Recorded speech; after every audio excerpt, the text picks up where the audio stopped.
ఆకలితో ఉన్న కడుపు, ఖాళీగా ఉన్న జేబు, ముక్కలైన మనసు, ఈ మూడు జీవితంలో ఎన్నో పాఠాలు నేర్పుతాయి.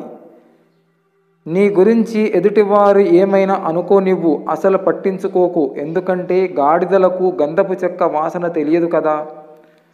క్షమించేవాడు మనిషి, క్షమించు అనే అడిగేవాడు పెద్ద మనిషి. తలుచుకునేందుకు ఓ జ్ఞాపకం, తల్లడిల్లిపోయేందుకు ఓ గాయం, రెండు అనుభవిస్తేనే జీవితం విలువ తెలుస్తుంది. ప్రేమ మనిషిని ఎంతలా మారుస్తుందంటే, ప్రేమించిన వాళ్ళు మనల్ని ఏదో ఒకరోజు వెళ్ళిపోతారు అని తెలిసినా మనం ప్రేమిస్తూనే ఉంటాం. ఎంతటి సమస్యనైనా ఎదుర్కోవడానికి నీ కళ్ళు, కాళ్ళు, చేతులు అన్నీ సిద్ధంగానే ఉంటాయి. మొద్దుబారిపోయేది మెదడు మాత్రమే. ఒంటరిగా ఉన్న అక్షరాలలో ఏ అర్థం ఉండదు. అవే అక్షరాలు జతకడితే అర్థవంతమైన పదాలు, వాక్యాలుగా మారిపోతాయి. మంచివారితో స్నేహం వల్ల మన జీవితం అర్థవంతంగా మారిపోతుంది. మాట అనేసి కోపములో అన్నాను, ఆవేశములో అన్నానంటారు. కానీ కోపములో, ఆవేశములోనే మనసులోని నిజమైన మాటలు బయటకు వస్తాయి. మంగలి కత్తి ఎంత పదునుగా ఉన్నా చెట్టును నరకడానికి పనికిరాదు.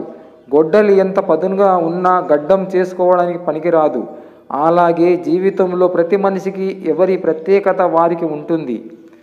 సింహాన్ని ఎవరు ఆహ్వానించి అడవికి రాజును చేయలేదు. దాని శక్తి సామర్థ్యాలే దానికి ఆ ఘనతను తెచ్చిపెట్టాయి. మనిషికైనా అంతే. అర్థం కాకపోతే మరొక్కసారి అడిగి తెలుసుకో. తప్పు లేదు, కానీ తప్పుగా అర్థం చేసుకొని అపార్థం చేసుకుంటే మాత్రం నీకు అండగా నిలబడే వాళ్ళే కాదు, నిన్ను అర్థం చేసుకునే వాళ్ళు కూడా నీకు దూరం అవుతారు. సమస్య సృష్టించాలనుకునే వారు సమయం కోసం ఎదురు చూస్తారు. సమాధానం కావాలనుకున్న వారు సహనముతో ఎదురు చూస్తారు. అహంకారం ఇదొక భయంకరమైన మానసిక వ్యాధి. ఈ వ్యాధికి సోకిన వారు సుఖపడరు, ఇతరులను సుఖపడనివ్వరు. మాట ఇవ్వడం అంటే మధ్యలో వదిలి వెళ్ళడం కాదు. మన ఊపిరి ఆగిపోయినా మన మాట ఇచ్చిన వారికి ఊపిరిలో కలిసిపోవడం. తప్పులు అందరూ చేస్తారు. ఆ తప్పుకు బాధ్యత నీదే అవుతుంది. కానీ నీలో ఉన్న కొంత ధర్మం నీలో ఉన్న లోపాల్ని సరిచేస్తుంది. అది నీవు గుర్తించకపోతే నీవు చేసిన కొద్దిపాటి ధర్మం కూడా నిన్ను వీడిపోతుంది. భర్త ఎంత గొప్పవాడైనా తన విజయములో భార్య సమయస్ఫూర్తిని ఒప్పుకోవలసినదే. భార్య ఎంత గొప్పదైనా కుటుంబం పట్ల భర్తకు ఉన్న బాధ్యతను గౌరవించవలసిందే. కోపాన్ని శాంతంగా మార్చుకోవచ్చు, అవమానాన్ని సహనముతో భరించవచ్చు, ఒక అపవాదుని మౌనంగా ఎదుర్కొనవచ్చు. కానీ ఒకరి అహంకారాన్ని ఎదుర్కోవాలంటే మాత్రం పదునైన ఆయుధములతో యుద్ధం చేయవలసిందే. తాను ఆచరించకుండా నీతులు చెప్పేవాడిని, అవసరము లేకుండా సలహాలు ఇచ్చేవాడిని, అవమానించిన పట్టించుకోని వాడిని, అవసరం కొద్దీ స్నేహితుడిగా నటించేవాడిని నీ జీవితంలోకి ఆహ్వానిస్తే నీ ప్రపంచంలో నీ స్థానాన్ని పూర్తిగా వదులుకోవలసినదే. ఆడపిల్లను బతకనిస్తే అమ్మను గౌరవించినట్లే. విల్లు వంగకుంటే బాణము కదలదు, ఒళ్ళు వంచకుంటే బతుకు కదలదు. స్వచ్ఛమైన ఆనందం మంచితనములోనే ఉంటుంది. నీ వల్ల ఒకరు కన్నీరు పెడితే అది పాపం, అదే నీకోసం ఒకరు కన్నీరు పెడితే అది ప్రేమ. డబ్బు మీద వ్యామోహం ఉన్నోడికి మనుషుల మీద విలువ ఉండదు. అదే మంచితనం ఉన్నోడికి మనుషులు అంటే అభిమానం ఉంటుంది. ఆశకు అంతముండదు, పైసాకి పద్ధతి ఉండదు. ఈ రెండింటి వెనకాల పరిగెత్తేడోడికి మనశ్శాంతి ఉండదు. రోడ్డు మీద రాయిలా ఉండకు, ఎవడో ఒకడు తన్నేస్తాడు. ఊరి చివర కొండలా ఉండు, తాకడానికి కూడా ఆలోచిస్తారు. నీ విలువైన సమయాన్ని నీతో టైంపాస్ చేసే వారితో కాదు, మీరంటే ఇష్టమైన వాళ్ళతో టైం స్పెండ్ చేయండి. ఎందుకంటే వాళ్ళని కోల్పోతే తిరిగి పొందలేం కాబట్టి. నువ్వు వెళ్ళే దారి నిజాయితీగా ఉంటే నారు పోసిన భగవంతుడే నీరు పోసి నీ జీవితాన్ని పూలబాటగా మారుస్తాడు. విలువలేని మనుషుల దగ్గర ఒక్కరోజు ఉండే బదులు విలువ ఇచ్చే వాళ్ళ దగ్గర ఒక్క నిమిషం ఉన్నా చాలు. తెగిపోయిన చెప్పులకు కూడా మన ఇంట్లో ఎక్కడో ఒక మూల స్థానం ఉంటుంది. కానీ శవానికి మన ఇంట్లో కొన్ని గంటలకు మించి స్థానం ఉండదు. శరీరంపై వ్యామోహం వద్దు. మనం చనిపోయిన తర్వాత మన మంచితనాన్ని తలుచుకునేలా మంచిగా బతుకుదాం. కాలం చేసే ప్రతి గాయాన్ని నువ్వు భరిస్తూనే ఉండాలి, నీకు కాలం చెల్లేదాకా. తన లోపల ముత్యాలు రత్నాలు ఉన్నాయని సముద్రం ఎవరికి చెప్పదు. సమయం వచ్చినప్పుడు అలల రూపములో అవే ఒడ్డుకు చేరుతాయి. అలాగే మీరు మంచోళ్ళు గొప్పోళ్ళు అని ఎవరికి నిరూపించుకోవాల్సిన అవసరం లేదు. సందర్భాన్ని బట్టి అదే బయటపడుతుంది. అమ్మాయికి అందం కంటే అర్థం చేసుకునే మనసు ఉండాలి. అబ్బాయికి ఆవేశం కంటే ఓపిక ఎక్కువ ఉండాలి. అప్పుడు ఆ జీవితం బాగుంటుంది. విజేత వెనక ఉండేది అదృష్టమో మంత్రదండమో కాదు, చక్కని ప్రణాళిక, కఠిన శ్రమ, అంకిత భావం. ఎవరు నీవారు ఎవరు పరాయి వారు అన్న విషయాన్ని నీకు వచ్చిన కష్టం నీకు తెలుపుతుంది. రత్నాలను అమ్మి బంగారం కొనగలము, బంగారం అమ్మి వెండిని కొనగలము, కానీ ఏమి అమ్మినా కూడా బంధాలను కొనలేము. ఉన్నదానితో సరిపెట్టుకుంటే ప్రతిరోజు చోటు స్వర్గమే కనబడుతుంది. లేని దానికోసం ఆరాటపడుతూ వేసే ప్రతి అడుగు నరకమే అవుతుంది. తక్కువ కాలంలో ఎక్కువ సంతోషాన్ని ఇచ్చే ఏ బంధం కూడా ఎక్కువ కాలం ఉండదు. గుర్తుపెట్టుకో మిత్రమా. జ్ఞానముతో చెప్పేడి మాట వినకపోయినా పర్వాలేదు, కానీ అనుభవంతో చెప్పేవాడి మాట ఖచ్చితంగా వినాలి. దేవుడు ప్రేమించే మనసు అందరికీ ఇస్తాడు, కానీ ప్రేమించిన అమ్మాయిని కొందరికే ఇస్తాడు.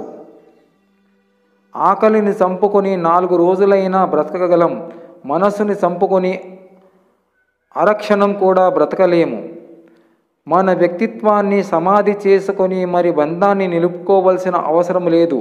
మన వ్యక్తిత్వం నచ్చిన వారు మనతో ఉంటారు, నచ్చని వారు దూరంగా ఉంటారు.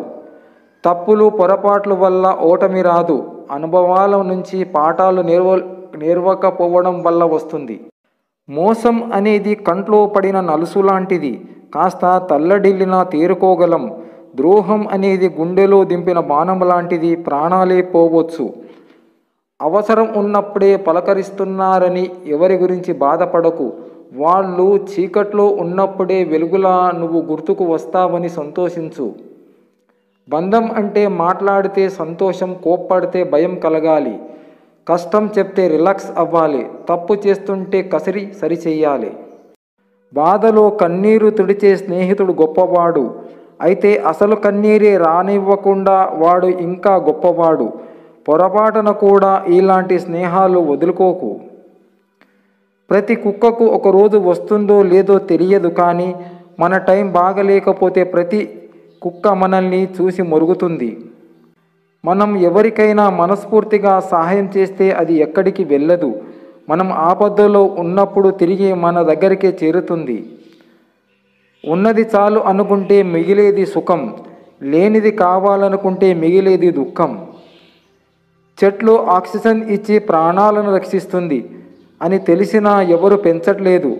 అదే చెట్లు వైఫై ఇస్తుందంటే ఇంటికో 10 చెట్లు పెంచుతారేమో.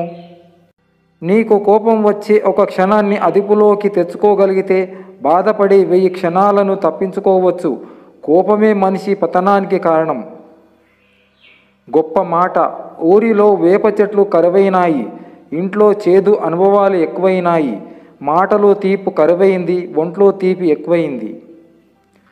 ఎవరో మహానుభావుడు చెప్పాడు, పుస్తకాల వీధుల్లోనూ చెప్పులు అద్దాల అంగడిలోనూ అమ్మే రోజులు వచ్చినాడు. జనం కళ్ళు తెరవడానికి జ్ఞానం కంటే చెప్పులే అవసరం. అన్నయ్యకి చెల్లి బాధ్యత కావచ్చు, కానీ చెల్లికి అన్నయ్య బలం.